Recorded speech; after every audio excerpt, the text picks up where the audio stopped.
Oke adik-adik, mari kita siapkan proses belajar kita untuk materi soal-soal UTBK SBMPTN. Hari ini saya akan bahas materi persiapan untuk UTBK SBMPTN. Jadi tetap semangat, karena bagaimanapun soal SBMPTN itu tidak akan jauh dari materi-materi yang adik-adik selama ini telah pelajari. Nah, masih tetap bersama dengan saya, Bang Sans, kimia tanpa rumusnya. Nah, kita coba akan bahas satu soal pada kesempatan kali ini. Nah, ini akan memberikan contoh bahwa soal SBMPTN itu tidak keluar dari materi sejak yang kita pelajari di SMA. Nah, misalnya saya punya soal ini, sebanyak 20 gram logam X bervalensi 2 direaksikan dengan asam klorida menghasilkan 11,2 liter gas hidrogen pada kondisi STP. Jika atom X itu mengandung 20 neutron, maka atom X itu, nah ini kan ada pernyataan 1, 2, 3, dan 4. Sebagaimana kita ketahui, ketentuannya kan jelas ya, kalau ada pernyataan 1, 2, 3, 4 itu jawabannya A jika pernyataan 1, 2, dan 3 betul. Jawabannya B jika pernyataan 1 dan 3 saja yang betul. Jawabannya C itu kalau jawabannya 2 dan pernyataan 2 dan 4 betul. Kalau pernyataan 4 saja yang betul maka itu beropsi D. Dan kalau semuanya betul, pernyataan 1 betul, 2 betul, 3 betul, dan 4 betul, maka opsinya adalah E. Nah, kalau kita lihat dari pernyataan 1, 2, 3, dan 4 ini, maka ini berkaitan dengan materi yang sebetulnya adik-adik sudah pelajari di SMA. Materi apa itu? Struktur atom dan sistem periodik unsur. Nah, karena yang diketahui di sini nomor hanya neutronnya, kita tidak tahu berapa nomor massa dan nomor atomnya, maka kita harus menghitung nomor massanya berapa. Nah, dari mana saya bisa menghitung nomor massa itu adalah kompetensi yang kita hitung. Yang kita pakai adalah untuk menjawab soal ini materi stoikiometri.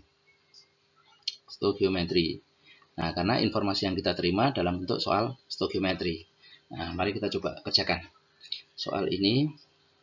Oke, prinsipnya saya punya 20 gram logam X yang punya valensi 2 direaksikan dengan asam klorida, maka dia akan bereaksi menghasilkan senyawa HCl2 dan gas hidrogen.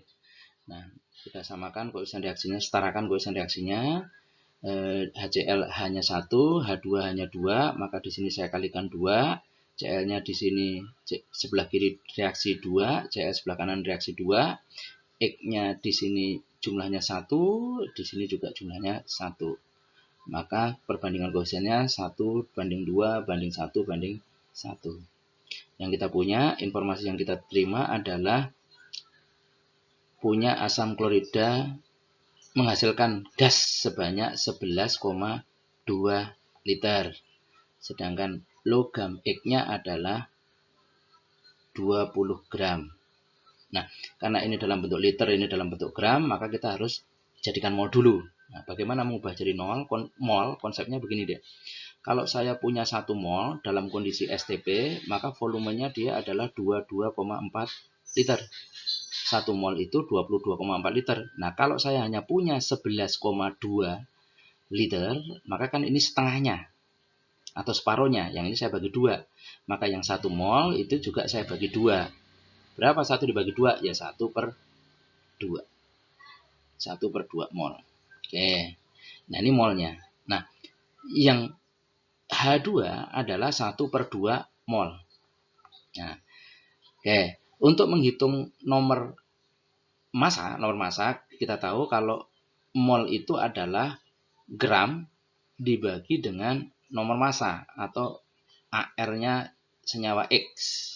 Nah, ini sama dengan berapa? Sama dengan jumlah mol. Nah, kalau ini 1 ternyata nilainya setengah mol, maka yang ini koefisiennya 1 juga bernilai setengah mol. Saya tulis setengah mol. 20 per ARX sama dengan 1/2. Sehingga saya bisa menghitung. Kalau ini 1, jadi 20 itu dikalikan 20, maka 2 tolong juga dikalikan 20. Maka 2 kali 20, saya bisa menghitung AR-nya X bernilai 40. Nah, kita punya sekarang AR-nya X adalah 40, atau dalam hal ini nomor masanya adalah 40. Nah, kita lanjutkan. Apakah selesai? Belum. Setelah kita tahu nomor masanya adalah 40, nomor massa itu kita tahu jumlah neutron ditambah jumlah proton. Jumlah neutronnya kita tahu sebanyak 20, maka kita bisa menghitung. Jumlah protonnya adalah 20. Nah, mari kita hitung jumlah protonnya adalah 20. Ya, jumlah protonnya 20. Nah, ini menunjukkan kalau senyawa itu memiliki nomor atom 20. Nah, mari kita cek data yang kita punya. 20X itu dengan pernyataan 1, 2, 3, 4 mana yang betul? Pernyataan 1 memiliki konfigurasi elektron sebagai berikut. Nah, kita tahu 20X itu 1s2, 2s2, 2p6, 3s2, 3p6, dan 4s2. Sama enggak? 1s2, 2s2, 2p6, 3s2, 3p6, 4s2. Pernyataan 1 betul. Oke. Termasuk golongan alkali. Nah, kita punya konfigurasi elektron di sini 4s2. Konfigurasi elektron terakhirnya adalah 4s2. Karena dia punya elektron valensi 2, maka dia terletak di golongan 2. 2 apa? 2A. Dalam hal ini adalah golongan alkali tanah. Oke, termasuk golongan alkali tanah, maka pernyataan 2 juga betul. Oke, mari kita lihat. Pernyataan 1 betul, pernyataan 2 betul. Maka kita lihat pernyataan keempat. Membentuk ikatan kovalen X. Nah, kita tahu unsur X itu ada di posisi golongan 2. Sehingga punya kecenderungan untuk membentuk ion X2+. Sedangkan O kita tahu kecenderungannya adalah 2-. Ion X2+ dan ion X2- akan membentuk senyawa XO.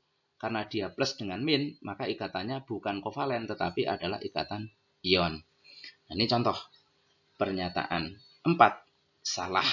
Jadi yang betul dalam hal ini adalah pernyataan 1 betul, pernyataan 2 betul, pernyataan 3 pasti betul. Maka jawabannya adalah A. Oke, ini adalah contoh soal UTBK SBMPTN yang adik-adik untuk menjawab soal itu harus punya 2 kompetensi. Satu konsep stoikiometrinya, yang kedua adalah konsep struktur atom dan sistem periodik unsurnya. Oke, terima kasih. Tetap semangat mempersiapkan untuk UTBK SBMPTN.